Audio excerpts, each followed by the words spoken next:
достық туралы үш аңшы және қасқырлар үйірі жайындағы астарлы әңгіме. Қасқырлар үйірінде қартайған көшбасшы қасқыр өзінің мұрагерін тағайындауға шешім қабылдады. Ол ең батыл, ең күшті жас қасқырға жақындап: "Мен қартайдым. Сондықтан мен сізді үйірдің жаңа басшысы етіп тағайындаймын" дейді. "Бірақ сіз өзіңіздің лайықты екеніңізді дәлелдеуіңіз керек. Сондықтан ең жақсы қасқырларды алыңыз, аңға барыңыз және бүкіл үйірге тамақ алыңыз." "Жақсы" деп жаңа көсем 6 қасқырмен аңға шықты. Ал ол бір күнге кетіп қалды. Кешке ол жоқ болды. Ал түн батқанда үйір 7 қасқырды мақтанышпен алып жүрген азық-түлікті көрді. Жас көсем оңай олжа алғандарын мақтанышпен айта бастады. Барлығы аңшылардың нысана болды және де еш зиянсыз болды дейді. Қарт көсем оның қалай болғанын айт деді. Жас көсем: "Оңай болды. Біз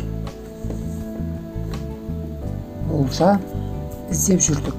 Сосын аңнан олжамен келе жатқан 10 аңшыны көрдік. Біз оларға шабуыл жасап, оларды жыртып, өзіміз үшін олжа алдық." "Жарайсың. Ертең тағы барасың" деді қарт қасқыр. Келесі күні жас көсем қасқырмен 6 қасқыр аңға шықты. Ол бір күн бойы келесі күні жоқ болды. Кешкісінде, түнде де, таң атқанда да аңшылықтан қайтпады. Күндіз түс ауа әбден шаршаған жас көсем анадайдан көріне бастады. Жас көсем әбден шаршаған. Күндіз түс ауа әбден шаршаған көсем қан болып, терілері жұлым-жұлым ақсаңдап әзер келе жатты. Не болғанын сұрады қарт көсем. "Біз орманға ұзақ кіріп кетіп, олжаны іздедік. 3 олжалы аңшыны көрдік" дейді.